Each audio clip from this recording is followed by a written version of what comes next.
7 horas. Vamos iniciar. Tá no horário. Boa noite. Fala, Reginaldo. Tu tá meio rechonchudo, hein, cara? Tu tá ficando meio gordinho, hein? Tu tá meio rechonchudo aí, rapaz. Uma bochecha grande aí e tal. Meio rechonchudo, Tá hein? bom. Mas tá todo mundo Tá bom. É a televisão que engorda, professor. Ah, é. Então tá. Coitado, eu dou umas tapas na televisão, então. Pode deixar. Mas, não, que bom, tá todo mundo com saúde. A gente brinca para dar uma relaxada, mas tá todo mundo com saúde. Acho que o que mais importa é isso. Mas vamos lá. Hoje nós temos 2 assuntos a serem abordados, tá? Um é a polimialgia reumática e o outro é a pseudogota, tá? Que se assemelha muito com a gota úrica, tá? Então vamos iniciar sempre com aquele primeiro resuminho que eu faço sempre, né? Então, primeiro, o assunto de hoje é a polimialgia reumática. É uma doença inflamatória sistêmica que acomete tecidos musculoesqueléticos, sobretudo ao redor de articulações como ombros e quadris, e se caracteriza clinicamente por dor e rigidez nas regiões dos ombros e dos quadris. A doença tem como uma característica iniciar em indivíduos acima de 50 anos de idade, mas é mais comum acima dos 70 anos de idade. Devido à inflamação intensa que a mesma causa, os sintomas são mais intensos pela manhã, aquela história da rigidez matinal, né? E pode haver fadiga, emagrecimento e até mesmo febre associados. Por ser um quadro inflamatório, um quadro reumático, pode levar ao aumento da temperatura corporal. Quando muito intensos, esses sintomas podem assustar e não raramente os acometidos podem ser extensivamente investigados para a possibilidade de neoplasia antes de se chegar ao diagnóstico da polimialgia reumática. O diagnóstico dessa enfermidade é eminentemente clínico e, por isso, o papel do reumatologista é essencial para o diagnóstico e tratamentos rápidos, evitando sofrimentos e exames necessários, prevenindo, assim, a temida complicação da polimialgia reumática, conhecida também como arterite temporal ou das células gigantes. Uma inflamação de vasos que pode levar à cegueira rapidamente se o tratamento demorar, o que pode ocorrer em até 20% dos pacientes com polimialgia reumática. Na investigação complementar, as provas inflamatórias desses pacientes, como VHS e a proteína C reativa, se encontram marcadamente elevadas, corroborando a natureza da inflamação dessa doença, né? Alguma dúvida, gente? Eu acho que poucos escutaram alguma vez falar sobre a polimialgia reumática. Ela, na verdade, ela se soma a uma série de problemas reumáticos. Dá uma paradinha, tem mais 3 pessoas aqui para entrar. Ela se soma a vários fatores reumáticos e ela tem uma característica por ser extremamente insidiosa, ou seja, ela agride rapidamente o organismo humano. Apesar de ser rara, ela pode acontecer. A gente tem que falar por quê? Porque pode cair na mão da gente. A gente ficar perdido. O que é polimialgia reumática, né?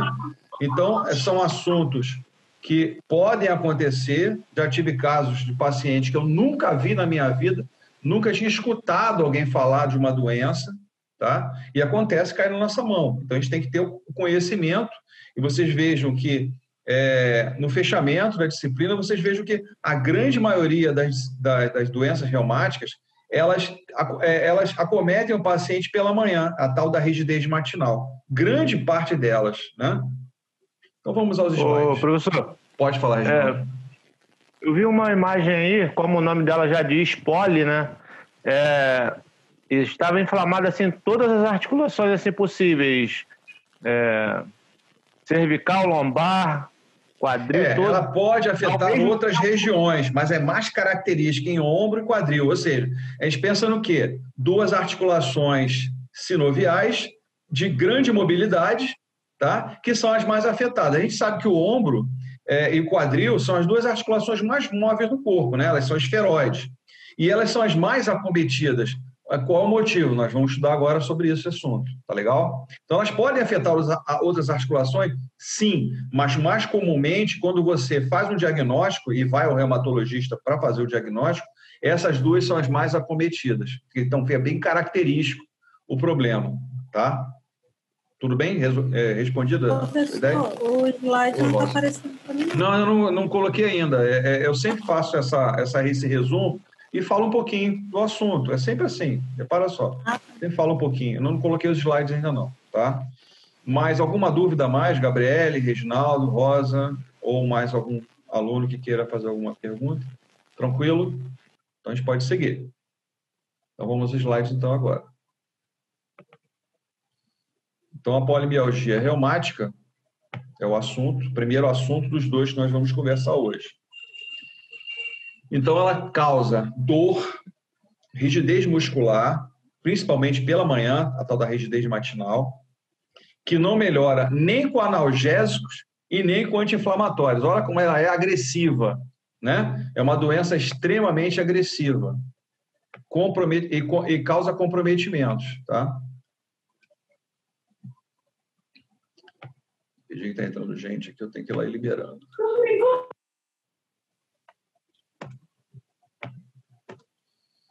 A polimialgia reumática, né, como toda doença, ela tem os seus significados, né? Por exemplo, a osteoartrite OA, a artrite reumatoide AR, né? A polimialgia reumática é o PMR, né? Então, é uma doença inflamatória que afeta indivíduos com mais de 50 anos e cujos principais sintomas são a rigidez matinal, como já comentamos aí no resumo inicial, cujos principais sintomas são a rigidez matinal e dores na cintura escapular ou pélvica, quer dizer, ela pode afetar só o ombro, só o quadril ou ambos, tá? Tipicamente, os pacientes apresentam níveis altos de marcadores de atividade inflamatória no VSG, isso é no exame de sangue, ou no PCR, e o FR e o FAN são negativos. A polimialgia reumática pode estar associada... Está acompanhada hoje, né, Suciele? Está bem acompanhada, está bem acompanhada. A dor que também não estava ajudando muito, agora que engrenou. Tá certo. Ela pode estar associada à artrite de células gigantes, que vocês vão ver com a ACR, vai aparecer muitas vezes durante a aula, e é a vasculite dos grandes vasos, ou seja, inflamação de grandes vasos, que acomete predominantemente os ramos extracranianos das artérias carótidas. Olha o comprometimento que pode vir a ter essa rigidez, né? essa vasculite, ou seja, essa inflamação desses grandes vasos, ainda mais que as artérias carótidas têm uma importante irrigação, principalmente para o nosso cérebro, região frontal, temporal. Tá? Então, a gente tem que ter esses valores entendidos para saber que a evolução da doença pode causar problemas cerebrais, inclusive. Então, existem alguns critérios diagnósticos em que você tem que avaliar, tá? Na verdade, são 5 critérios. O primeiro deles é a idade superior a 50 anos. Chegou uma pessoa com 40, a possibilidade de ele ter a doença é mínima. Rigidez matinal com mais de 45 minutos de duração, diferente, por exemplo, da osteoartrite, da artrite reumatoide, da espondilite anquilosante, que tem uma rigidez matinal próxima a 20, 30 minutos. Ela se prolonga um pouco mais, chega a 45 minutos de duração. Queixas de dor, né, bilateralmente nos ombros e ou na cintura pélvica. Duração superior a 2 semanas, a manutenção dessa dor constante por 2 semanas, às vezes ou mais. E os marcadores na fase aguda, no caso do exame de sangue, que é o VS e o PCR. A polimialgia reumática afeta quase exclusivamente indivíduos com 50 anos ou mais, ocorrendo de 2 a 3 vezes mais em mulheres do que em homens, e a maioria de raça branca. Então, a incidência hoje se sabe, e vocês estão vendo durante o período que nós estamos na disciplina, que a grande maioria das doenças reumáticas afetam mais o sexo feminino. E isso tem uma relação direta para a parte hormonal, tá? Principalmente quando há o decréscimo desses hormônios no corpo da mulher. Então, a incidência é 4 mulheres para um homem na incidência da polimialgia reumática. Existe uma ligação muito estreita entre a polimialgia reumática e a artrite de células gigantes, que a gente vai resumir em ACG. Ambas afetam indivíduos nessa faixa etária, nós vimos de 50 anos em diante, e apresentam distribuição semelhante de gênero, tá? Homens e mulheres nessa faixa etária. A polimialgia reumática ocorre em aproximadamente 50% dos pacientes com as células gigantes, mas apenas 16 a 21% dos pacientes com diagnóstico primário de polimialgia reumática desenvolvem as células gigantes. Essas células gigantes, né, elas, na verdade, a arterite de células gigantes, elas vão afetar principalmente os vasos que irrigam o nosso cérebro. Então, vem comprometimentos até maiores do que nós pensamos. Além da associação clínica e epidemiologia entre a polimialgia reumática e a arterite de células gigantes, elas também são semelhantes quanto aos aspectos etiológicos. Apesar de não se saber sobre as causas, como a grande maioria das doenças reumáticas, não se sabe até hoje o motivo dela estar presente.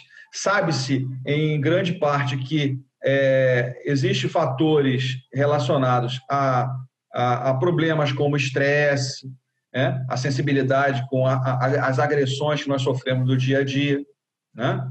Ou seja, a parte emocional é bastante, quando ela é afetada diretamente, ok? E aqui tem relação, pode ter relação com fatores ambientais, que é o caso emocional, e genético podem ter papel significativo, ok? O padrão cíclico das taxas de incidência e as variações sazonais documentadas em alguns estudos sugerem a possibilidade de haver gatilhos infecciosos, principalmente virais, ou mesmo ambientais ainda não identificados, tá? Então, esses gatilhos infecciosos, elas se parecem muito com artrite reumatoide juvenil, tá? Ou algum tipo de virose que a pessoa venha a ter na infância e aquilo poderá futuramente gerar um problema no futuro para o indivíduo. Entre os fatores genéticos, observou-se a associação dos alelos do gene HLA-DRB104, né? É um outro fator genético que foi detectado através do genoma humano e observou-se que havia uma alteração nessa célula, nessa ligação celular. É uma molécula do complexo de histocompatibilidade principal, chamada de MHC da classe 2. As patogêneses da polimialgia reumática e da arterite de células gigantes são semelhantes. Em pacientes com arterite das células gigantes, as células dendríticas localizadas na túnica adventícia das artérias, todo mundo sabe o que são células dendríticas? São células nervosas, né? Os dendritos que fazem a ligação entre um neurônio e o outro. No caso, neurônios são células gigantes, nós estamos falando mais em relação às células da glia, né? Que são mais comuns no nosso corpo. Geralmente, artérias musculares de médio calibre originadas a partir do arco da aorta. Exercem um papel fundamental no início da vasculite. Quando essas células são ativadas e apresentam antígenos, tipo célula T, lembrando que a célula T, elas são mais produzidas no baço, tá? Com a retirada do baço, isso passa, na verdade, a função para o fígado, que também produz células T. São células de defesa, chamadas células T CD4+. Essas são recrutadas, passam por expansão clonal e aumentam a secreção de citocinas. Tem se falado muito em célula T hoje com a Covid, né? Ou seja, a tentativa de aumentar a imunidade do nosso organismo, mas não se chega a conclusão alguma ainda. Além do que, indiretamente, nós estamos sendo enganados de alguma forma, né? Você viu que foi falado que a vacinação iria iniciar em janeiro, já passaram para abril, agora já está para junho, e até quando isso vai continuar, né? A gente sabe que, vocês com conhecimento que vocês já escutaram, adquiriram, que isso leva tempo, né, para que chegue aos 100% de garantia. Fala-se muito das vacinas próxima a 90% de garantia. Então, não tem 100%. Não dá 100% de garantia que ela vai te imunizar. Os macrófagos também são recrutados. Entre as citocinas linfocitárias se destaca um interferongrama. que apresenta papel central na diferenciação e na ativação dos macrófagos. Na túnica adventícia, que é uma das camadas de um vaso, né? Os macrófagos produzem interleucina tipo 1 e a interleucina tipo 6, que elas são, na verdade, enzimas pró-inflamatórias, ou seja, se eles são ativados, em vez de eles proteger, eles agridem o nosso organismo. Assim como na camada média, eles produzem as metaloproteinases e os radicais livres. Esses mediadores inflamatórios causam fragmentação da lâmina elástica interna, desencadeando mecanismos reparadores como o neoangiogênese, ou seja, a nova formação de células do vaso vasorum, que é o que dá a formação de novos vasos, hiperplasia da parte íntima, que é uma dos revestimentos, processos regulados por fator de crescimento vascular do endotélio e fator de crescimento derivado das plaquetas, respectivamente. Então, o organismo tentando reparar esse processo inflamatório local. Então, nós temos a característica, eu coloquei essa imagem, que a característica da polimialgia reumática são nos ombros e no quadril. Não que não venha a ter em outras articulações, mas a característica é afetar os ombros e o quadril. Então, sinais e sintomas. Rigidez matinal, com mais de 30 minutos, pode chegar a 45 minutos ou mais. Dores na região cervical e nos ombros em 70% a 95% dos casos. E na cintura pélvica entre 50% a 70% dos casos, que é a característica da doença. Inexistência de edema articular proximal. Olha só. Você tem um comprometimento, mas não tem nenhum sinal indicando do problema. Então, é difícil ser detectado. Por isso que o exame de sangue é o mais indicado para a detecção do problema em si e, lógico, uma ressonância, uma tomografia para comprovar finalmente o problema. Dor que pode se irradiar para os cotovelos e os joelhos, podendo ser unilateralmente inicialmente. Com frequência, há restrição dolorosa de movimento ativo e passivo. Ou seja, isso é dificultoso para a gente quando, do início do tratamento, a utilização de exercício passivo, que é o mais simples, né?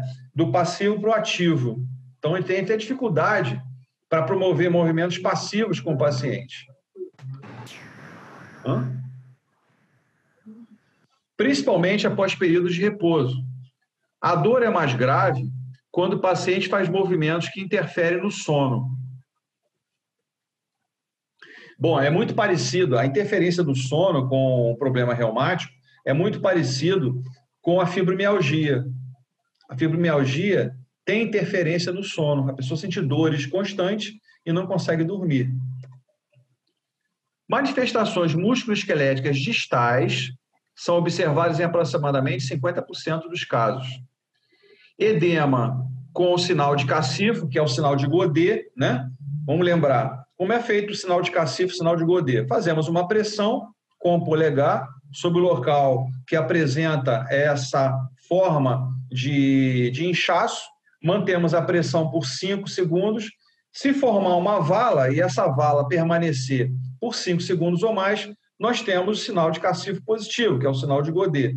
Não formando, sinal de cacifo negativo. Okay? É importante isso ficar registrado na sua ficha de avaliação, tá? Naquele momento, o paciente tinha o sinal de Godet positivo. Ou, naquele momento, o paciente não tinha o sinal de Godet positivo. Pode haver esse sinal nos punhos e no dorso dos pés. Pode acontecer a síndrome do túnel do carpo, somado, e a artrite periférica não erosiva, nos joelhos e punhos. Os sinais e sintomas sistêmicos, como febre baixa, depressão, anorexia, ou seja, perda de peso, e ocorrem em 40% dos casos. Não havendo arterite de células gigantes, a ocorrência de febre alta é incomum. Alguns sinais de inflamação nos vasos sanguíneos são, primeiro, dor de cabeça persistente. Aquela que o pessoal toma anti-inflamatório, toma analgésico e a dor de cabeça não passa. Visão turva, começa a comprometer os vasos, principalmente de face e olhos. Visão dupla, couro cabeludo dolorido e dor no maxilar. Então, além das dores promovidas e observadas por análise nos ombros e quadris, pode também ter dores a nível de joelho, cotovelos, região lombar e toda a região da coluna vertebral. O diagnóstico da polimialgia reumática é fortemente sugerido pelo quadro clínico. Volto a repetir uma coisa que eu já falei. A clínica é soberana para o futuro tratamento. É importante a análise clínica, a avaliação do paciente, e ela é soberana no caminho que nós vamos ter que trilhar com o paciente. 3 conjuntos de critérios para o diagnóstico da polimialgia reumática foram propostos. No entanto, critérios diagnósticos devem ser aplicados com cautela na prática clínica, pois não apresentam sensibilidade e especificidade absoluta. Ela é de difícil diagnóstico, tá? A característica mesmo é ombro e quadril. A cintilografia óssea, a ressonância magnética e a ultrassonografia têm sido utilizadas para identificar a sinovite nas articulações proximais e nas estruturas periarticulares, podendo auxiliar no diagnóstico em algumas situações. A bursite subacromial e a bursite trocantérica, geralmente bilaterais, são observados em mais de 90% dos pacientes com dores na cintura escapular e pélvica, respectivamente. Então, essa é uma característica, tá? A bursite. Devemos suspeitar que haja associação da polimialgia reumática com a arterite de células gigantes. Nas seguintes situações clínicas: resposta parcial ao tratamento, com prednisona, 20 mg dia, ou seja, é um tiro de canhão anti-inflamatório. Tá? A prednisona 20 mg é um tiro de canhão. Em geral, com níveis de VSG e PCR persistentes elevados. Ocorrência de cefaleia ou dor localizada acima do pescoço. Sintomas constitucionais graves, como febre, anorexia e perda de peso. Claudicação de mandíbula ou língua, a pessoa tem dificuldade de mastigar. Sintomas visuais, principalmente diplopia, ou seja, a visão dobrada. E a amaurose. A amaurose é uma inflamação que dá bem na parte anterior do olho. Sensibilidade aumentada. Espera aí, só um instantinho, gente, desculpe. Sensibilidade aumentada no couro cabeludo, nodularidade, espessamento da ausência de pulso nas artérias temporais, é fácil você detectar, tá? Às vezes você não sente. Claudicação ou déficit do pulso com membros superiores. Então, na classificação de Haley, nós temos algumas características, nós vimos uma classificação anterior, ele dá uma outra classificação aqui, muito parecida com a anterior, mas ele modifica alguns itens. Primeiro, dor persistente durante pelo menos um mês. O anterior dava 2 semanas.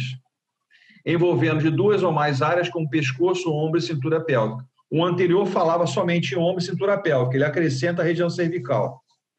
Rigidez matinal de mais de 1 hora. O anterior falava em 45 minutos. Esse já fala em 1 hora além. Rápida resposta à prednisona. Dose menor ou igual a 20 mg dia. Como eu falei, é um tiro de canhão. Inexistência de outras doenças que possam causar sintomas musculoesqueléticos. O outro não falava nada sobre isso. Idade superior a 50 anos. Esses eles estão iguais. E VSG superior a 40 miligramas hora. Isso ele também não falava. Então, esse é alguns detalhes. E o ideal é que sejam pelo menos 3 para que você chegue a um diagnóstico final, tá? Entre esses todos que foram citados aqui. O diagnóstico diferencial, esses quadros são importantes em qualquer doença que vocês venham futuramente analisar e avaliar, tá? Sobreposição com arterite de célula gigante, é o ACG. Artrite reumatoide inicial, tá? Ele pode ser confundido com artrite reumatoide. Lúpus eritematoso sistêmico de início tardio. Polimiosite, são doenças que têm algumas equiparações com o problema que nós estamos falando hoje, tá? Vasculite sistêmica, RS3PE, que é o Remitting Seronegative Symmetric Synovitis with Patent Edema, espondiloartropatia soronegativa de início tardio, doença e deposição de pirofosfato de cálcio, fibromialgia, amiloidose, neoplasia de tumores sólidos, mieloma múltiplo, linfoma, leucemia, mielodisplasia. Olha a confusão que pode gerar na cabeça da gente, uma série de coisas que podem estar relacionadas com a doença. Infecções crônicas, como endocardite bacteriana, tuberculose, hepatite do tipo B, C e até a AIDS. Hipotiroidismo, ai, cacimba, quase que não sai. Panhipopituitarismo, saiu, deu uma pancada na cabeça e foi. Alterações no metabolismo do cálcio, deficiência de vitamina B, hiperparatireoidismo, doença de Parkinson e uso de estatinas. Então, olha quanta coisa a gente tem que vivenciar e analisar para chegar a uma conclusão. Embora os corticoides sejam eficazes no tratamento dessa doença, eles têm efeitos colaterais. O uso de longo prazo de esteroides aumenta o risco de pressão arterial alta. Eu tenho algumas restrições em relação aos esteroides, principalmente porque os esteroides eles podem comprometer a formação óssea, a osteogênese, tá? Mesmo em adultos. Eu já vi casos de pessoas que fazem uso de esteroides, estou falando de esteroides anabolizantes, tá? Porque às vezes tem casos que há necessidade de se receitar, não nós, os médicos. E os esteroides anabolizantes, quando usados indiscriminadamente com alguns cuidados, eles podem causar fraturas durante o exercício, fraturas durante alguns movimentos e até rompimento de tendões, causa fraqueza nessas estruturas. Então, quem pensa ou pensou ou algum dia fez uso, muito cuidado com seus ossos, muito cuidado com seus tendões. Então, o uso de longo prazo de esteroides aumenta o risco de pressão alta, né, arterial alta, colesterol elevado, diabetes, nível alto de açúcar no sangue, osteoporose, perda de densidade óssea, olha aí, inclusive a osteoporose precoce, tá? Catarata, embaçamento cristalino do olho e a depressão. A fisioterapia, como é que ela contribui para esse problema? Aplicação de gelo local, tá? Diferente das doenças que nós já falamos da reumatologia, ele não há problema a nível de fenômeno de Raynaud, tá? Não diz nada, a literatura não fala nada sobre isso. E, além do que, é uma articulação proximal, não estamos falando em articulações distais, tá? Nós estamos falando em duas articulações proximais, esferoides. Então, aplicação de gelo local, 30 minutos, pode chegar até 40 minutos, duas, três vezes ao dia na fase aguda. Bom, como em média essa doença varia de 2 semanas a 1 mês, então as primeiras 2 semanas o uso do gelo é interessante. 2, 3, tem pessoas que usam 4, 5 vezes ao dia, 30 a 40 minutos. Calor superficial, como o infravermelho e a bolsa de água quente, não quente, é quente. Bolsa de água quente. Sempre lembrando que a bolsa de água quente é interessante que nós coloquemos uma toalha úmida entre a pele e a bolsa, tá? Porque pode vir quente demais e causar ali alguma coisa, alguma alteração naquela pele, causar até bolhas, né? Ictenas. Então, a bolsa de água quente por 20 a 30 minutos, 2 ou 3 vezes ao dia. Eu já faria uso do calor superficial nas 2 semanas seguintes, porque ele leva a relaxamento, melhora a textura, a mobilidade, a textura do tecido. Então, eu passaria para as 2 semanas seguintes. Podemos fazer uso do TENS no modo acupuntura, isso tanto faz na fase aguda como na fase subaguda ou crônica, de 25 a 30 minutos. Vamos parar com a síndrome dos 20 minutos. O TENS, se você quiser fazer uso, por exemplo, em 24 horas, ele pode ficar 24 horas ligado no paciente, tá? Dependendo da atitude que você tenha com o seu paciente. Na fase crônica, o uso da piscina terapêutica, excepcional, né? O calor em si vai melhorar a mobilidade, a movimentação do paciente, inclusive de ser analgésico, é relaxante, é muito bom. Exercícios ativos livres e ativos resistidos com a água. Alongamento terapêutico, acompanhamento e orientações sobre execução no lar. Sempre é importante, eu falo sempre isso, As orientações dadas para o nosso paciente são importantes pelo seguinte aspecto. Nós ficamos com eles pouco tempo dentro da clínica, pouco tempo se você vai fazer um atendimento particular, no máximo 1 hora. E as outras horas, e os outros dias? O que ele deve fazer de correto? Né? Que cuidados ele deve ter? Então, isso é importante, as orientações são importantes. A massagem terapêutica pode ser utilizada, tá? Principalmente deslizamento superficial e deslizamento profundo, isso causa um relaxamento. A massagem em si depende também da velocidade que você executa. Se você fizer lentamente os movimentos, você leva o relaxamento. Se você fizer acelerado os movimentos, você leva o estímulo, é o contrário. Tá? Então, o movimento que você realiza na massagem pode ser relaxante, como pode ser estimulante também. O uso da acupuntura, se tiver um quadro agudo, o ideal é 2 vezes na semana. Tá? Se ele estiver na fase crônica, 1 vez na semana basta, tá? Não mais do que isso. Você pode acrescentar, mesmo nas 2 ou 1 semana, na fase aguda, na fase crônica, você pode acrescentar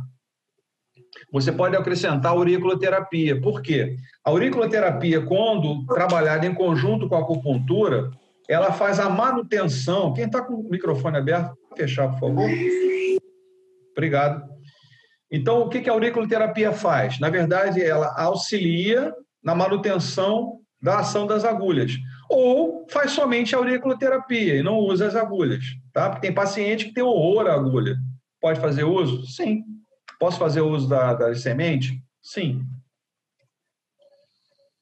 Pode utilizar meios de relaxamento, como musicoterapia, né? Músicas suaves. Como é que eu sei que a música é suave? Pelo ritmo que ela promove. Tá? Isso é muito parecido com o batimento cardíaco. Se ele está acelerado demais, é uma música que você não deve utilizar. Músicas clássicas, músicas mais orquestradas, mais tocadas e menos cantadas. O reiki, que é uma técnica japonesa de imposição das mãos e a troca de energia. A terapia floral está indicado para esses casos também. Lógico que você vai ter que fazer aquela avaliação tete a tete, né? Lado a lado com o paciente ali, fazendo todas as perguntas. Que tipo de comprometimento? A gente já sabe que o paciente com polimialgia reumática tem o lado depressão bastante elevado. Então, você já sabe a que ponto você pode fazer o uso, por exemplo. Você pode fazer o uso daquele medicamento que é aquela pancada, chamado de Rescue. Né? O Rescue, ele já vem pronto. O Rescue é ideal, se o cara está numa fase depressiva, ele tem que tomar 4 gotas a cada 15 minutos. Se ele estiver naquela fase crônica, tal, é de 1 hora em 1 hora, de 2 em 2 horas, você sobe para 4 em 4 horas, que é o ideal. Tá? Namastê. Eu abro para as perguntas agora e dúvidas. Abro para as dúvidas e as perguntas.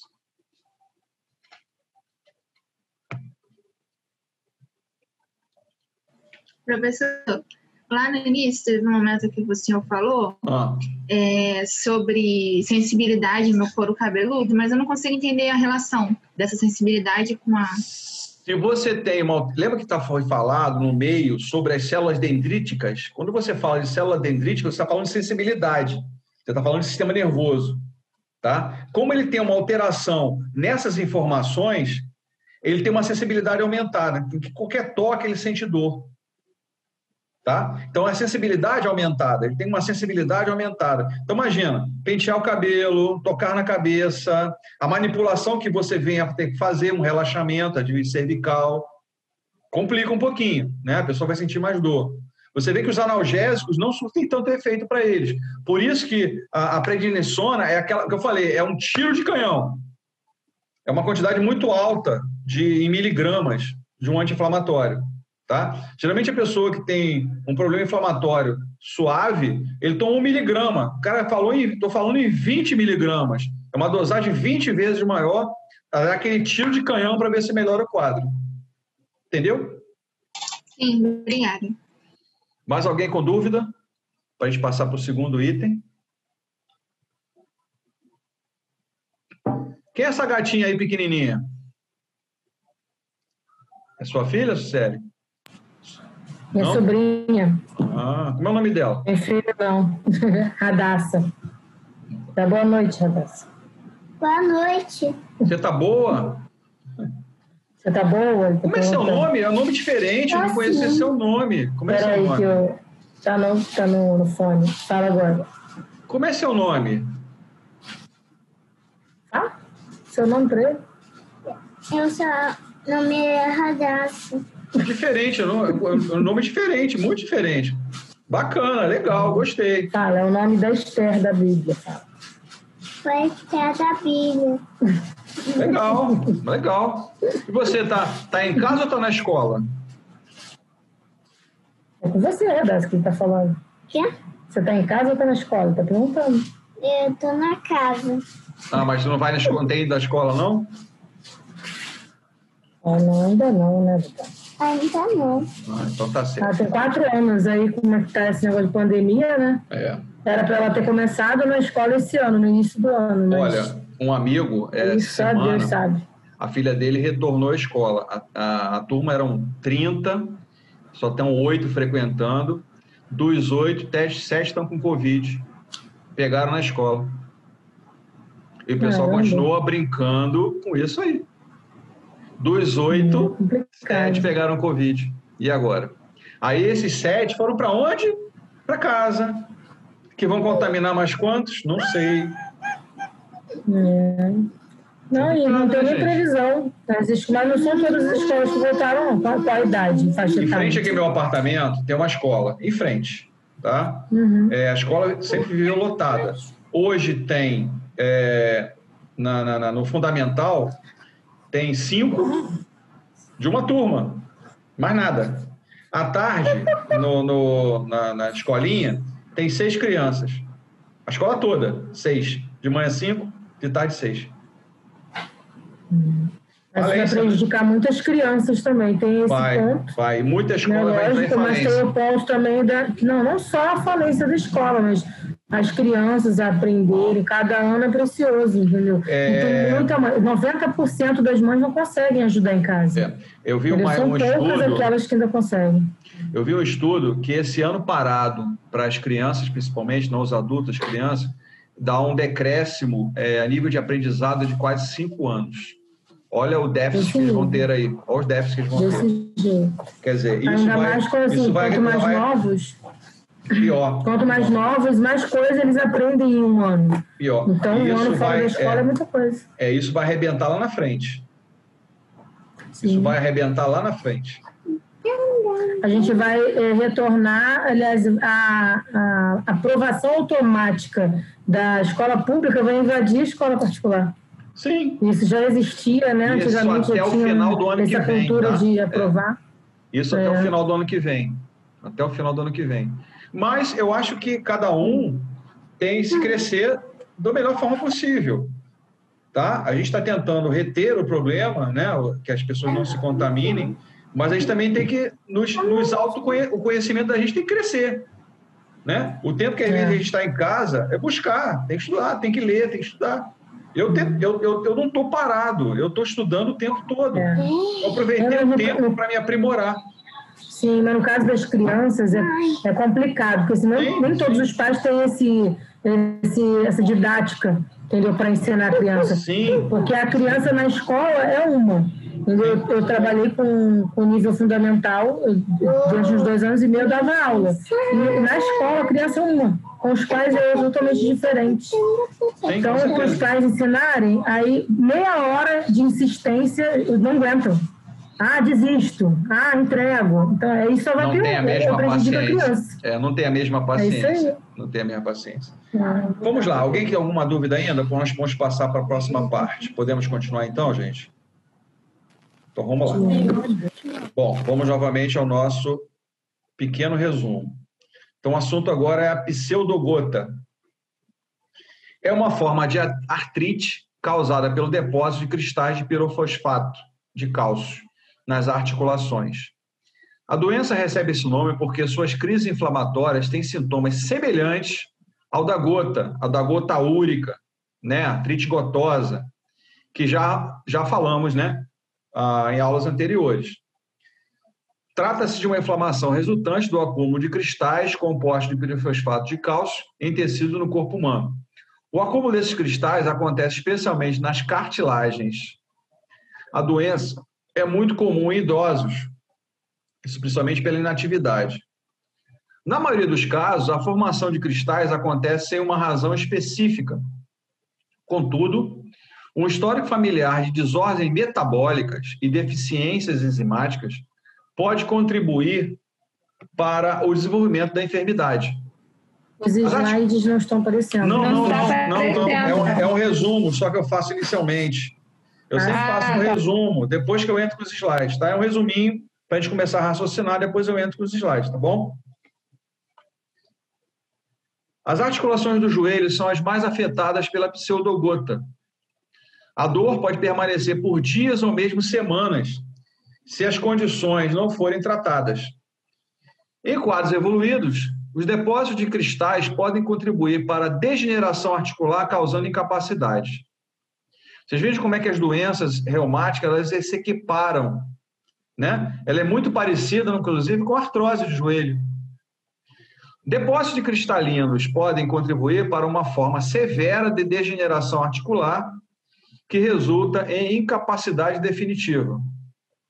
O diagnóstico preciso da pseudogota não é difícil e é feito por meio de exame de pesquisa de cristais no líquido aspirado de dentro da articulação. A punção, né? É colocado uma agulha, eu vou até mostrar uma imagem para vocês, vai ter dentro do slide. A agulha é colocada dentro da articulação, é puncionado aquele líquido e se observa. Então, o tratamento na fase aguda da pseudogota é feito com o uso de anti-inflamatório, não hormonais, ou mesmo corticosteroides, com o objetivo de encurtar o período de dor e a consequente degeneração, como também a fisioterapia está extremamente indicada. Caso haja alguma afecção secundária, como hiperparatireoidismo, a hemocromatose, ou seja, o endurecimento dos vasos, a hipomagnesemia, ou seja, uma diminuição do magnésio orgânico, por exemplo, estes devem ser diretamente tratados. O tratamento visa interromper as crises agudas e prevenir as novas crises venham a acontecer. Então, vamos aos slides agora. Então, pseudogota. É uma forma de artrite causada pelo depósito de cristais de pirofosfato de cálcio nas articulações. Bom, existem alguns cristais no nosso organismo que são mantidos em algumas regiões. O excesso desses cristais que se depositam nas cartilagens é que causam problema, principalmente nos joelhos. O termo pseudogota é utilizado devido às crises inflamatórias que ocorrem nos pacientes e que são similares àquelas da gota. Então, olha só, aqui é um caso, uma observação de um cotovelo, tá? Um cotovelo, e o que você vê aqui em cima é a deposição desses cristais. Parece que é uma mancha dentro da imagem, mas não é. É deposição de cristais, bem na junção articular. O termo condrocalcinose é utilizado para denominar o depósito daqueles cristais, chamado de calcinose. Quer dizer, é deposição degenerativa de cálcio, de cristais nas articulações. Na cartilagem articular, condro. E que pode ser visível em radiografia na articulação, foi o que nós vimos agora, anteriormente. Está visível, parece que é uma falha na imagem, mas não. É a tal da condrocalcinose. Desta forma, a condrocalcinose é vista comumente nas radiografias de pacientes com pseudogota, diferente da gota, né, na gota úrica. Essas inflamações articulares que ocorrem nos pacientes são similares às crises inflamatórias que ocorrem na gota. Por isso, ele é chamado similar, mas não é igual. É chamada de pseudogota. É causada por depósitos de cristais compostos de pirofosfato de cálcio em tecidos do corpo humano, em especial nas cartilagens. Então, olha só. Olha o edema articular no cotovelo, que é o caso aqui acima. Nos joelhos, aqui está fazendo até a punção, né? Está colocada a agulha, ele vai se retirar o líquido. Olha aqui, ó, a deposição entre o osso, no punho, tá? Está visível aqui. Pode ser confundido com uma falha, tá? Mas aí o que? O exame de sangue é detectado, e até esses edemas característicos. Na maioria dos casos, a formação de cristais acontece sem uma razão específica. No entanto, muitas vezes existe um padrão familiar de desordens metabólicas, inclusive deficiências enzimáticas. Também pode ser associado às patologias de tireoide e ou das glândulas paratireoides, né? O paratormônio não sendo o organismo não colocando na corrente sanguínea em quantidades adequadas. Né? Nós temos, na verdade, 2 paratireoides que ficam na região posterior da tireoide. A pseudogota é muito comum, especialmente entre idosos. A prevalência é de aproximadamente 13% após 60 anos.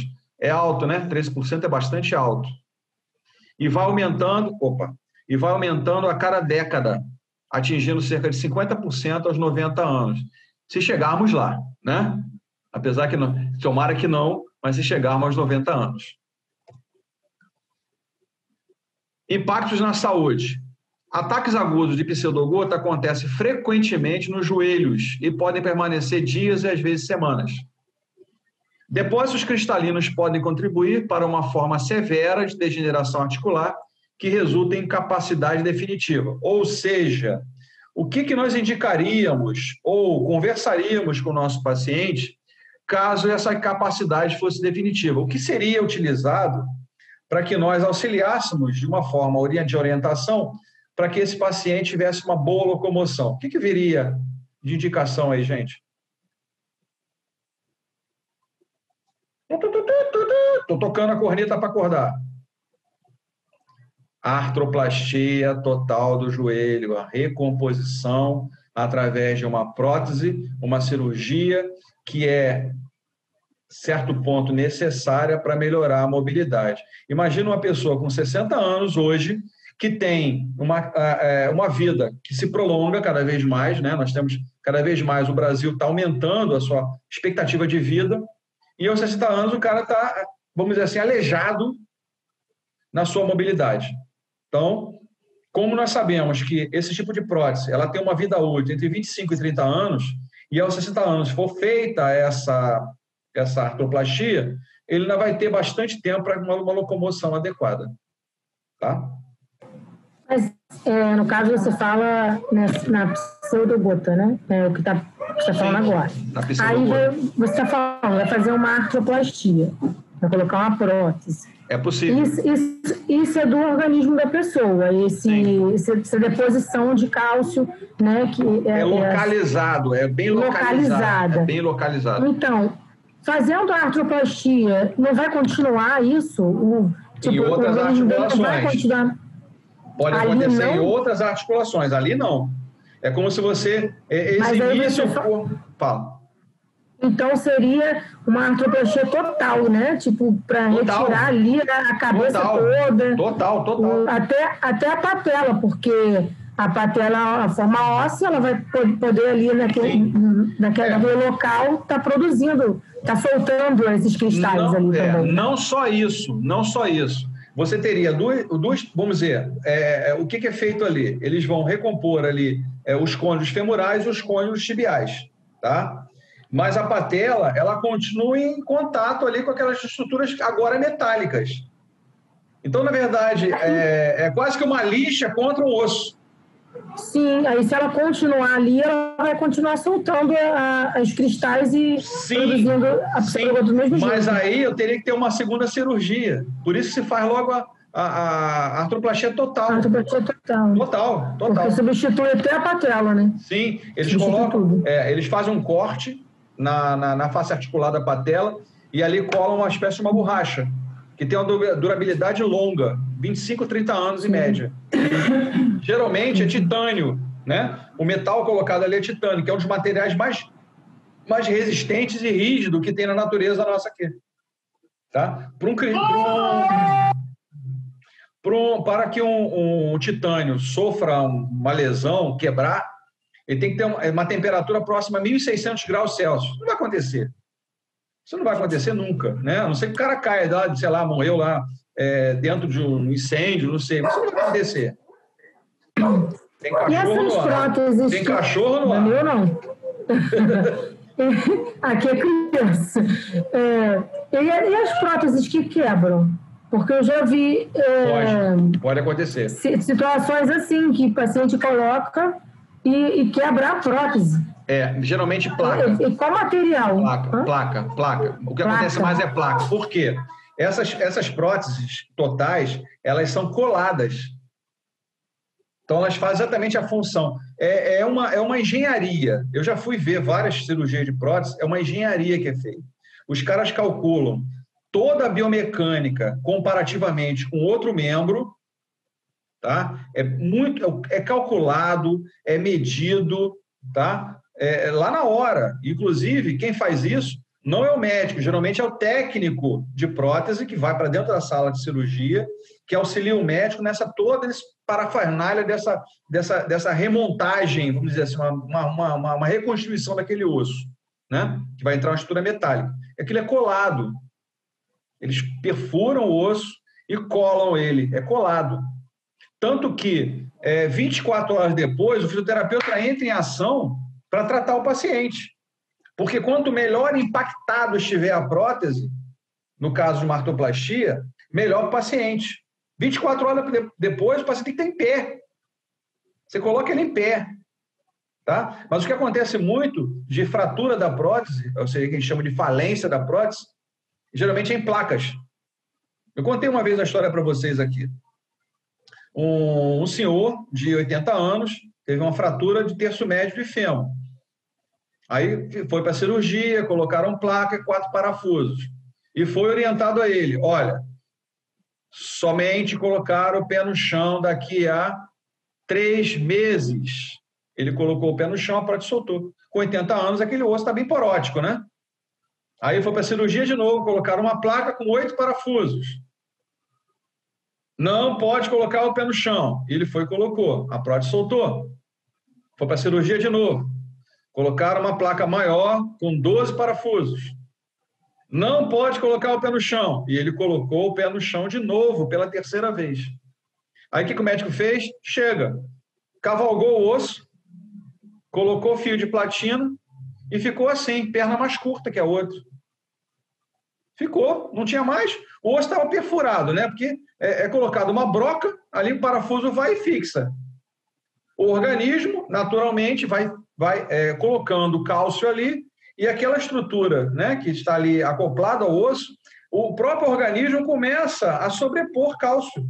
Eu já peguei cadáveres com próteses e você vê ele quase totalmente fechado, o cálcio sobrepondo sobre a prótese. É como se aquilo fizesse parte do corpo, não houve regeneração alguma e o organismo absorveu aquela prótese. Mas se o cara não faz os cuidados necessários, principalmente placas e parafusos, porque eles ficam numa haste, né? Por isso são colocados no mínimo 2 parafusos, é que eu brinco sempre, prótese é como um quadro que você quer colocar na parede. Se o quadro é muito grande e você bota um parafuso, o quadro fica solto, não fica? Se você botar 2, ele fica bonitinho acoplado. É o que acontece na prótese. Se você não colocar 2 parafusos, a prótese fica solta. Ela tem que estar fixada na extremidade da fratura proximal e a extremidade distal. Aí ela fica fixa. Mas se colocar um só, a prótese está solta. Mas se o cara não tiver o cuidado necessário, né? E a gente sabe que pós-cirúrgico é isométrico. Trabalho isométrico. Nem se trabalha movimentação inicialmente. Trabalho isométrico em cima do paciente. Forte. E orientando ele que ele faça isso em casa também. Tá? Mas é muito comum falência de prótese, não para artroplastia total. É mais difícil. Acontece, sim, o deslocamento da prótese. O quadril, então, você fala para o cara, não pode fazer adução de coxa. Aí o cara faz, a prótese solta. Ela solta. Solta, na verdade, o encaixe. Não que a prótese soltou aqui, não, é o encaixe.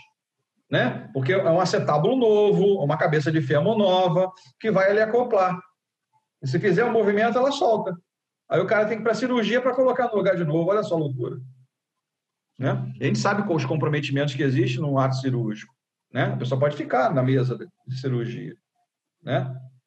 Você vê que os médicos hoje tentam ao máximo postergar uma cirurgia. Postergar mesmo, não tem mais, joga para frente, vamos para frente.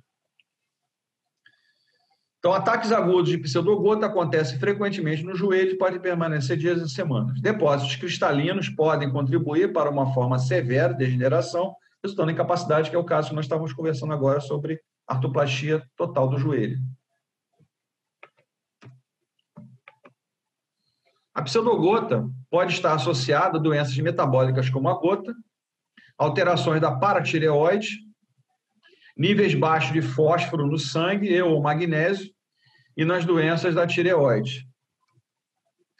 Os principais sintomas da pseudogota são a artrite, que acomete adultos de ambos os sexos na faixa etária entre 40 e 50 anos de idade. As articulações mais acometidas são joelhos, punhos, tornozelo e ombros. Inclusive, uma artroplastia de cotovelo, ela é mais comprometedora do que as outras articulações. Até pouco tempo atrás, as próteses, né, as artroplastias de cotovelo, havia pouca opção. Ou o cara escolhia só flexão e extensão e perdia a pronossupinação, ou ele esquecia a extensão e flexão e trabalhava só pronossupinação. O melhor para o organismo humano é a flexão com a extensão, a flexão e a extensão. A pronossupinação era colocada de lado. Faziam-se algumas adaptações na mão do paciente para que ele conseguisse fazer a apreensão e segurar um copo, um garfo, um colher. A crise articular se desenvolve rapidamente e se caracteriza por dor, edema, rigidez, a tal rigidez matinal, eritema e calor. Eritema, ou seja, a vermelhidão local, calor, quer dizer, o quadro inflamatório, dor, calor, rubor, edema, também característico. E dificuldade em mobilidade, né? São os cinco sinais de inflamação. As crises duram em média de 1 a 3 semanas. Ataques agudos de pseudogota acontecem frequentemente no joelho. De novo esse negócio? Pô, tá passando certo, tá mandando para trás. O diagnóstico é feito através da aspiração do líquido sinovial, que é a punção, e encontro de cristais de pirofosfato de cálcio líquido dentro das articulações. Então, é feita a punção. Deixa eu ver se está aqui. É feita a punção. Olha a cor desse líquido sinovial, gente. O líquido sinovial é incolor. É totalmente incolor. Ele está numa cor amarelada, quadro de inflamação. Então, pega esse líquido, vai para o laboratório, detecta os cristais na articulação, aí eu tenho um caminho a seguir no tratamento. As agulhas não estão vistas, mas a agulha é desse tamanho, tá? Ela tem que entrar dentro da articulação e retirar o líquido ali. É desse tamanho a agulha, é bem grande. Os exames para diagnóstico e acompanhamento da pseudogota são a aspiração do líquido sinovial, que é a punção, que eu mostrei a imagem para vocês ali, o exame radiográfico, que vai nos mostrar a calcificação da cartilagem, dos meniscos do joelho, inclusive, na síntese pública, o ligamento do punho e as chamadas condrocalcinoses, que são aquelas marcas que vão ser observadas no raio-x, tá? Aqui, novamente, a imagem do líquido sinovial. Se ele estiver esverdeado, por exemplo, além de estar inflamado, está com pus. Inflamação purulenta, tá? Ela pode também estar assim e com raias de sangue. Aí eu tenho um derrame intraarticular com um quadro inflamatório. Então, a cor do líquido sinovial dá uma característica bem precisa do problema. Aqui, novamente, ó, uma outra imagem do joelho agora. Olha aqui, ó, a condrocalcinose aqui atrás, ó, olha lá, a marquinha. Formação de cristais de cálcio aqui, ó, de pirofosfato. Aqui não está tão visível, só um pedaço, mas aqui está bem visível. É como se eu colocar... Sabe quando o cara coloca uma pedra para reter algum movimento? O cara do carro, o raio do freio de mão está ruim no carro. O cara está na ladeira, aí o cara pega um pedregulho e bota atrás da pedra. O que vai acontecer com aquilo ali? Vai reter movimento. Vai prejudicar a amplitude de movimento no joelho do indivíduo. As medicações são somente para a fase aguda. Não há, até o momento, qualquer medicação específica ou preventiva. Primeiro que não se sabe por que até que aquilo é causado ao organismo humano. Durante os surtos de dor aguda, empregam-se os anti-inflamatórios em dose plena. A punção esvaziadora da articulação traz um alívio importante. O uso de corticosteroide via oral pode trazer um certo benefício. Isso é a parte do médico. Não existe um tratamento medicamentoso satisfatório para as calcificações e alterações degenerativas. Quais são os objetivos da fisioterapia? A fisioterapia para tratamento da artrite crônica é importante para prevenção de deformidades. Isso se for detectado logo no início, tá?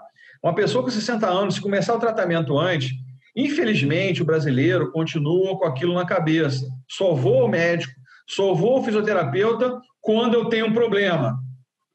O fisioterapeuta pode trabalhar com uma cinesioterapia funcional preventiva? Claro que sim.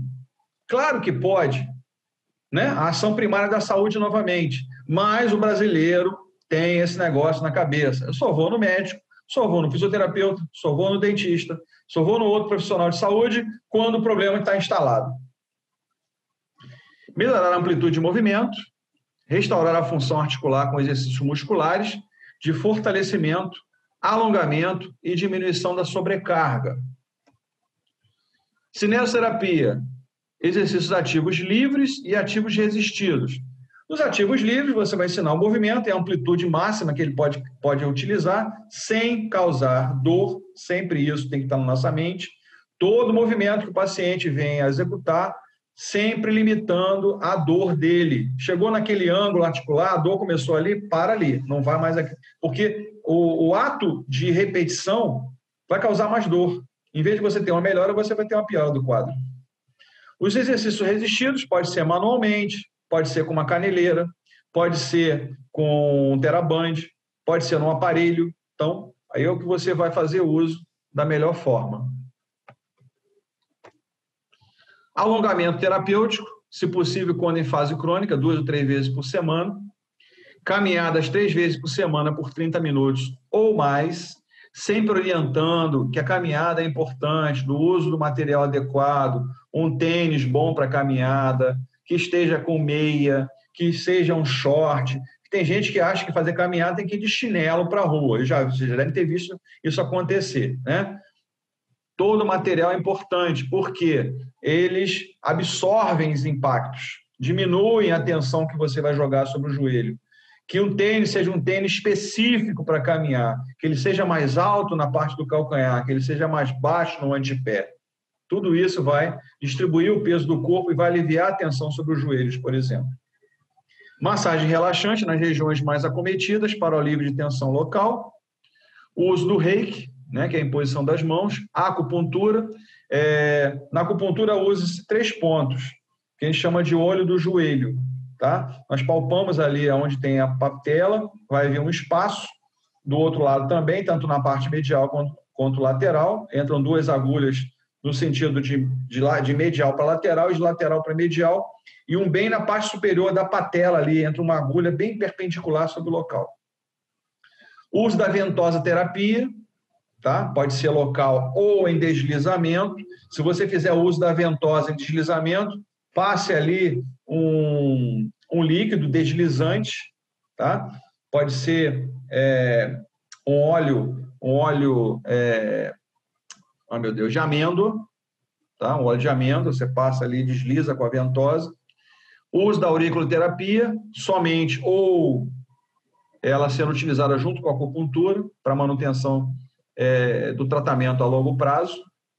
Lembrando que a auriculoterapia, ela no máximo fica entre 4 dias no máximo, pede o paciente para retirar. Lembrando também que é importante que o paciente faça de hora em hora ou de 2 em 2 horas um estímulo naqueles pontos onde foram colocados os pontos da auriculoterapia. Isso é o reiki, né? O tratamento da imposição de mãos. Tá? Quem quiser fazer um curso, é um curso de um dia, é um dia inteiro. Eu já estou no nível 3 já, agora eu vou fazer o curso de mestre. Vou fazer o último nível, que é o 3P. Aí a acupuntura, no olho do joelho, na parte medial. O uso da ventosa, não na parte da coluna, mas a utilização do joelho. Tá? Isso aqui é uma bomba, né? Bomba da ventosa. A auriculoterapia pode ser com semente ou pode ser com microagulha. Tá? Agulha chamada de agulha Ting. Agulha Ting é uma agulha pequenininha. Abrimos para perguntas e dúvidas. Vamos abrir o vídeo aí, a imagem, e para pergunta. A câmerazinha. Tudo tranquilo. São assuntos correlatos, né? Você vê que os assuntos dentro da reumatologia eles são muito parecidos. Né? Rigidez matinal, degeneração articular, faixa etária, eles estão muito correlatos. Mas algumas diferenças são apresentadas. Né? A pseudogota, por exemplo, ataca mais os joelhos, os punhos, os cotovelos. A gota, ela pode atacar qualquer articulação. Tá? Mas tem muita relação aqui... Fala, Sérgio. Mas a diferença, assim, crucial entre característica. As duas... A gota, ela tem uma relação muito direta com a alimentação. Pessoa que gosta muito de carne de feijão, ovo em excesso, derivados do leite, camarão, peixe, onde tem muito cálcio. Você vê que o pirofosfato do cálcio, que é um derivado, a pseudogota. Já a gota úrica tem uma relação com o cálcio diretamente. Tá? São dois componentes diferenciados. Elas são muito parecidas, mas a gota é um tipo de artrite não degenerativa, se não tratada adequadamente. Agora, a pseudogota é mais agressiva. Ela é mais agressiva. Tá? A pseudogota, ela vem diretamente aí dessa degeneração óssea e a gota seria relacionada à alimentação, como você estava falando? Principalmente à alimentação. E a pseudo seria dessa forma que eu falei, dessa degeneração óssea? Sim. As duas são artrite. As duas são tipo de artrite. Só que são características um pouco diferentes. Tá? Apesar do nome ser parecido, mas elas têm características um pouco diferentes. Por exemplo, você tem... É muito característico de pessoas que têm gota, tem descamação nos pés ou nas mãos. Aí eu penso, isso aí né? É desidrose, outro... Não tem nada de desidrose. O que existe ali é uma alteração no funcionamento da pele, que é gerado por ácido úrico. Diferente da pseudogota. Verdade. Meu marido ficou muito alta, né? Aí teve essa escamação dos pés e muitas dores nas articulações. E a médica, quando a gente foi no médico, estava muito alta, cortou muitas coisas na alimentação dele. Carne, feijão, né? Camarão, carne, couve-flor. Olha a relação alimentar aí. Muitas coisas. Grãos dilatados, que não podia, ervilha, né? Essas coisas. Derivados que tenham ácido úrico. Camarão é potente em ácido úrico. Agora, se você não tem nada, tranquilo. Pode comer tranquilamente. Né? Mas a carne em si, por exemplo, tem pessoas que são contra o... É até engraçado. Eu estou fazendo um curso agora, tem uma professora que ela é macrobiótica. Né? Ela só come comida que não seja animal. A gente estava comendo, aí tinha um pedaço de presunto dentro do prato do colega.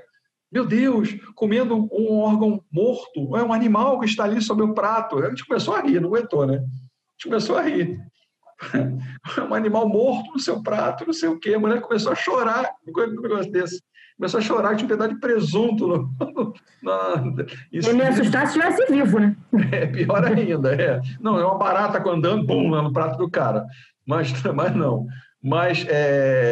Então, a pessoa com gota úrica, ela vai fazer o exame de sangue e vai detectar que lá, no exame de sangue, até na urina, vai ter o ácido úrico aumentado, que é derivado de um outro ácido chamado de ácido prússico, que está contido na nossa urina. Tá? Aí causa essas descamações, tem que fazer regime, porque há aumento das articulações, principalmente polegar, articulação do joelho, cotovelo, diferente da pseudogota. Tá? Que no exame de sangue é diferente, ele vai direto lá na articulação e retira o líquido sinovial.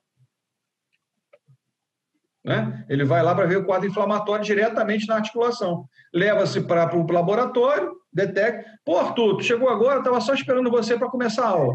Mas mas isso é detectado no exame, né? Uma gota daquela, vai se fazer todo o processo, né, químico, e vai chegar a uma conclusão. Você vê as diferenças que existem. Na pseudogota, não se fala em alimentação. Tá? Não se fala na alimentação. Se fala na alteração das paratireoides, que não se fala na gota. Então, elas são parecidas a nível de comprometimento, mas a nível de ação orgânica, eles são diferentes. Fisiopatologicamente, eles são diferentes. Ok? Reginaldo, está com cara de sono. Sim, sim. Não nego, né? Não nega. Aquele olho já fechando. Esse cara chato falando aí já há mais de uma hora, enchendo o saco. Tranquilo. Gente, olha só, lembrando a vocês, semana que vem, mesmo sendo feriado, a gente vai encerrar a matéria semana que vem. E vocês ficam livres dali para frente, tá? E semana que vem a gente encerra a matéria, graças a Deus conseguimos... Eu até botei mais coisas para vocês, tá? No período passado, tem menos coisa do que vocês estão aprendendo nesse período. Estou colocando até mais coisas para vocês nesse período. Vocês estão tendo mais coisas. A gente não pode dar menos, ministrar menos. A mais pode. Né? A mais pode. Por exemplo, essa polimialgia reumática eu não falei no período passado. Não falei. Vocês estão tendo isso. A pseudogota eu não falei no período passado. Não falei de lombalgia na aula passada, não falei. Então, são coisas a mais que vocês estão tendo. Ótimo. Melhor para vocês. Né? Melhor para vocês. Porque a gente está preso dentro de casa. A gente não pode usar isso lá na prática. Não tem como. Tá bom? Alguma dúvida a mais? Ou tu vai ficar batendo nesse joelho aí? Só vai ter trabalho essa semana, né? Dá uma parada. Dá uma paradinha. Então hoje você não vai passar? Ou vai passar o último? Não. Eu vou passar só esse agora, a gente fechou. Não, fechou. Apesar de estar lá então vai passar um hoje. Vai passar hoje para semana que vem. Aí semana que vem, vocês estão livres, acabou. Tá bom? Gente, alguma dúvida que não seja da disciplina agora de nós, alguma coisa que vocês viram em outra disciplina durante a semana, que vocês têm alguma dúvida, queiram tirar comigo, eu estou aberto a que vocês façam perguntas. Qualquer coisa que vocês queiram falar, se eu puder responder. Não. Em mente agora não tem nada, não. A mente está vazia, né? É o sono. Não deixa a gente pensar. A mente está vazia. Ele está ali sentado esperando o jogo do Brasil daqui a pouco, né? Que vai ver aquela seleção. Deus me livre. Deus me livre, né? Infelizmente. Deixa eu tomar um negócio aqui, sabe? Tá bonito. Essa aqui é personalizada, rapaz. Aqui, ó. Do outro lado tem eu. Bonito. Um colega me deu de presente de aniversário. Narciso? Nada. Pô, se eu pedisse, o cara me dá de presente, eu não vou usar? É nada, eu sou nada. É certo. Sou mesmo. Tá bom, gente? Ok? Alguma dúvida a mais? Alguém que queira perguntar alguma coisa? Rosa, ainda está com o seu monitor funcionando ou eu fui jogado no... Hã? Glória a Deus, está funcionando hoje. Ele é de Veneza. Agatha, como é que tá a espoleta?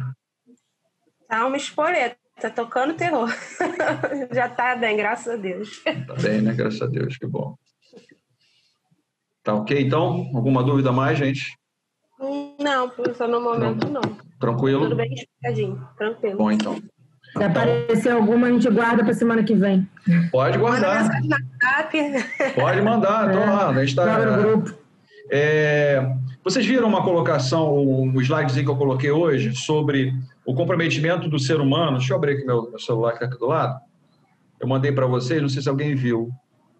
Eu vi. Eu assisti o vídeo. Não é o vídeo, não. Eu falo tanto com vocês sobre a parte emocional, né? Liberte-se das causas do sofrimento e das doenças. O ciclo vicioso da existência humana. Eu mandei isso para vocês. Pensamentos negativos, crenças limitantes. Crença não estou falando de religião, ninguém está falando de religião, não. É o que você pensa, né? Você fica aquilo martelando na tua cabeça. Eu quero isso, não sei o quê, eu não quero isso, ou tem um problema aqui, o cara fica martelando isso na cabeça. Emoções nocivas, decisões enganosas, ações erradas, resultados ruins.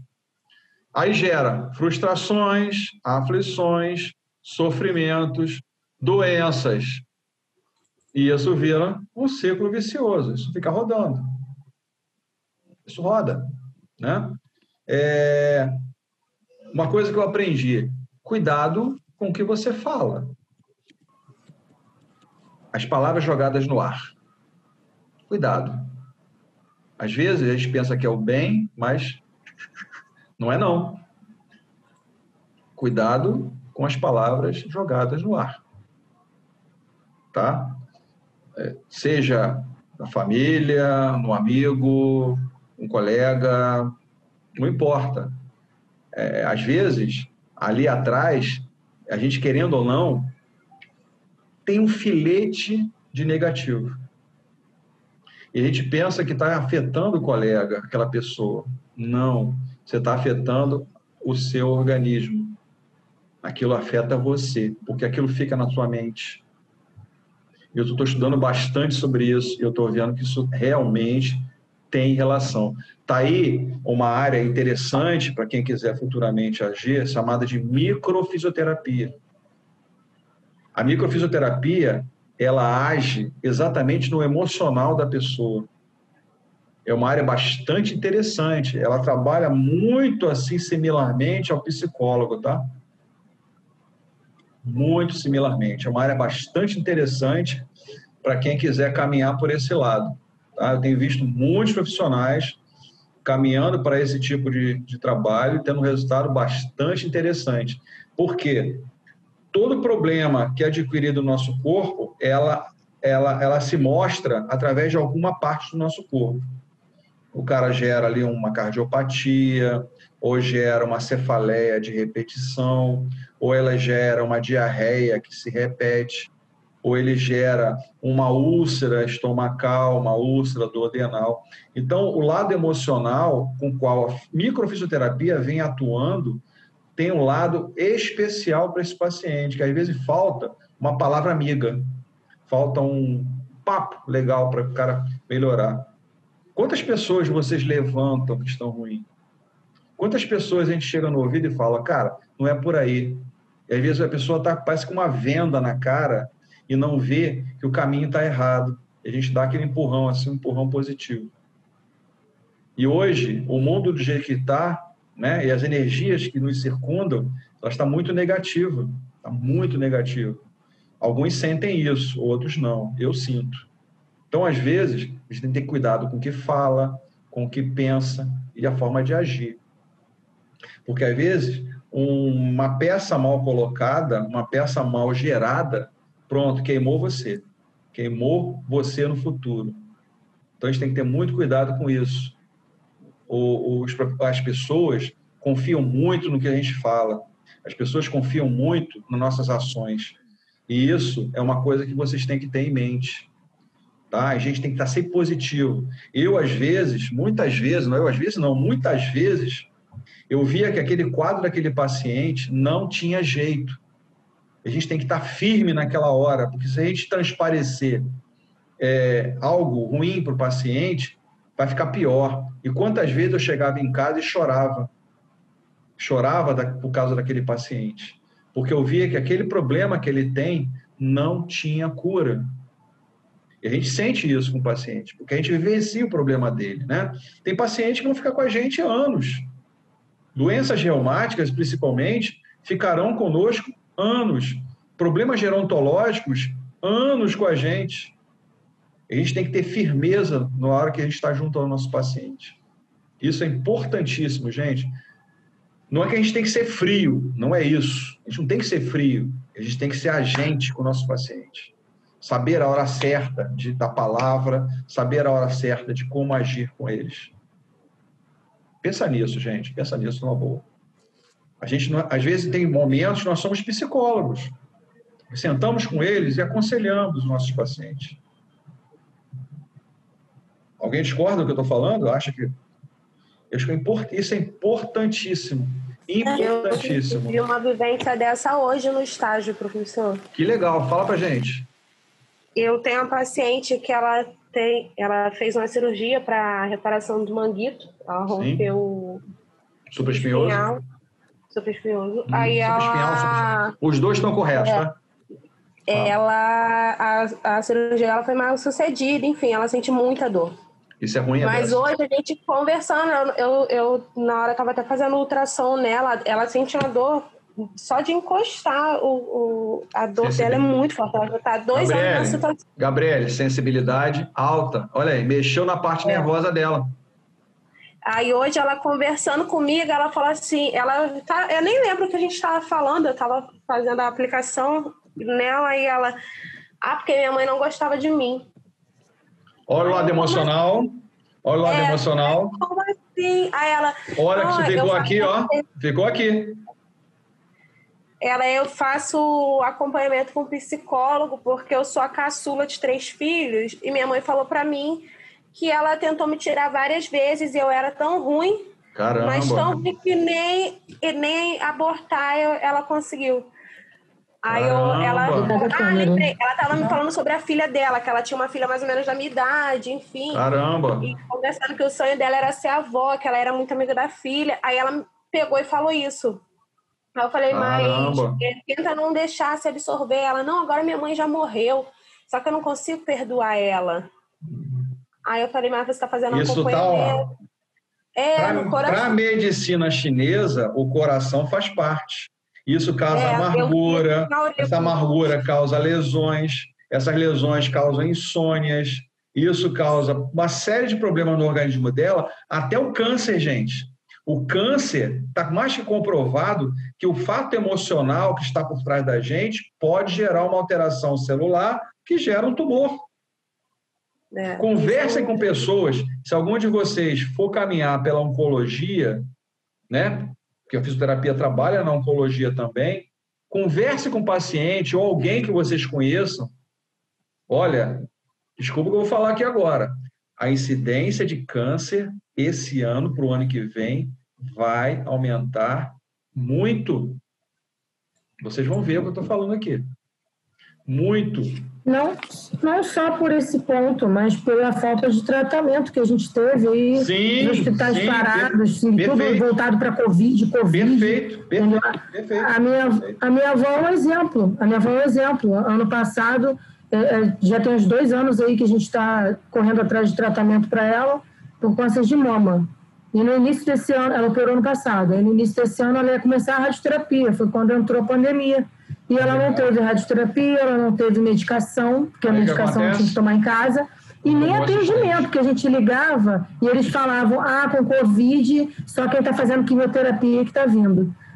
Conclusão, a gente conseguiu o atendimento para ela agora, no final do ano, tem 1 mês, e ela está com metástase no pulmão.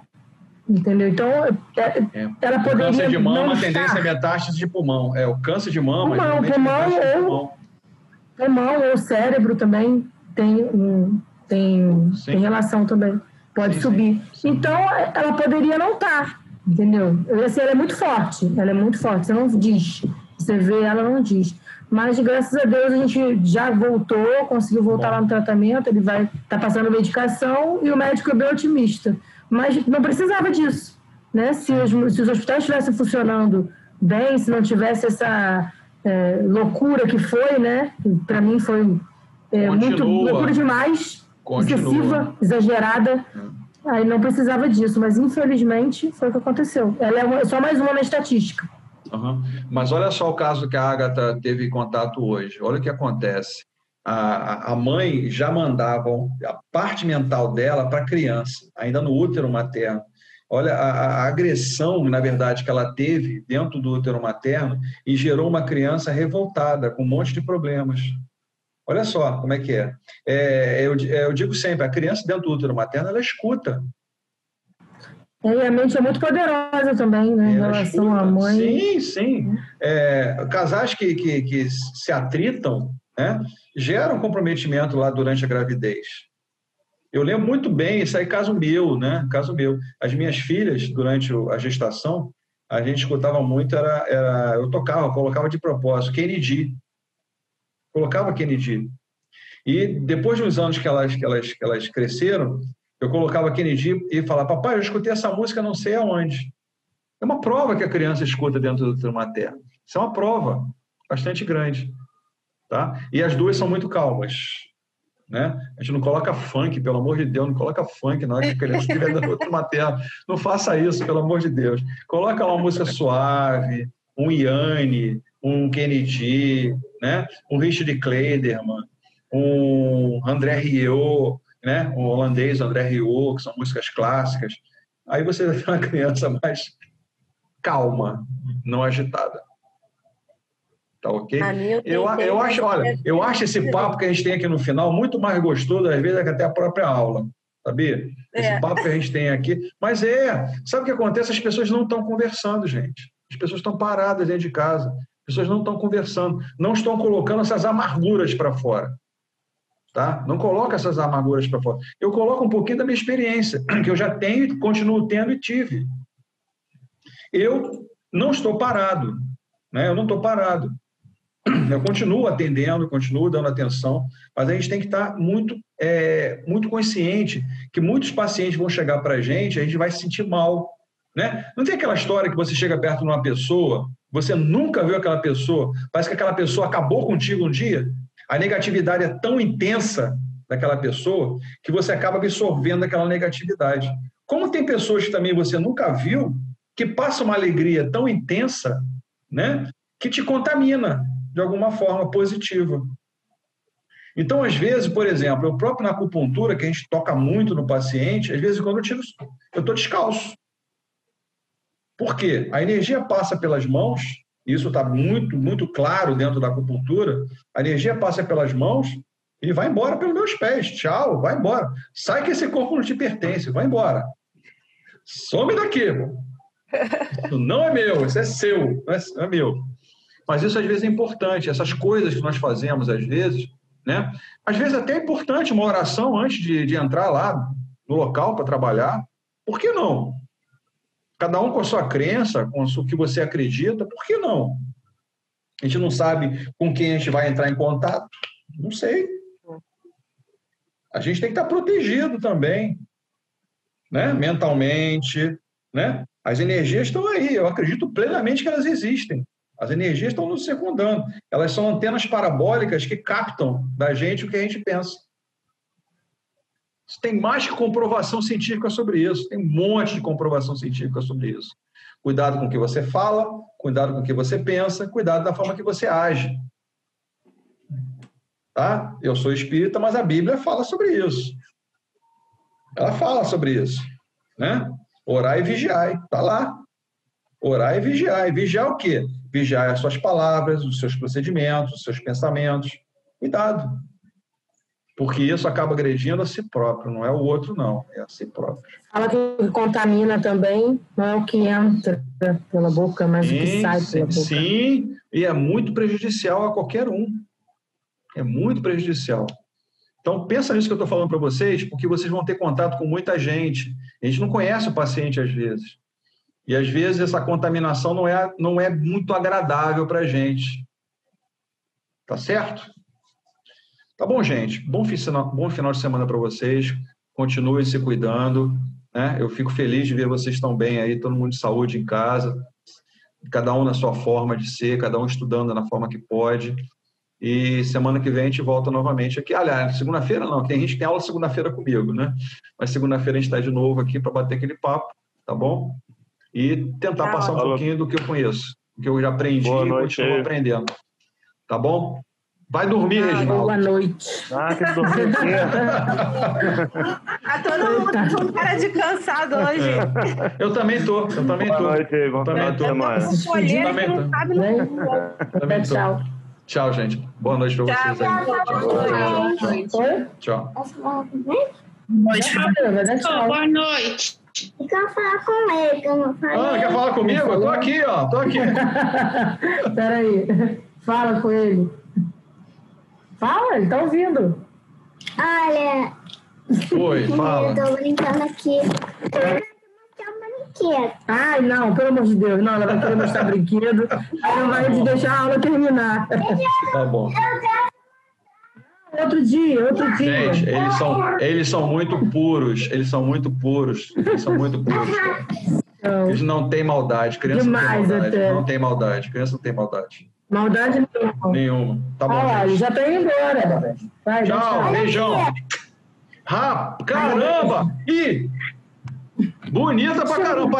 Parece com você, só o cabelo que é diferente. Fala, beijo. Beijo. Tchau.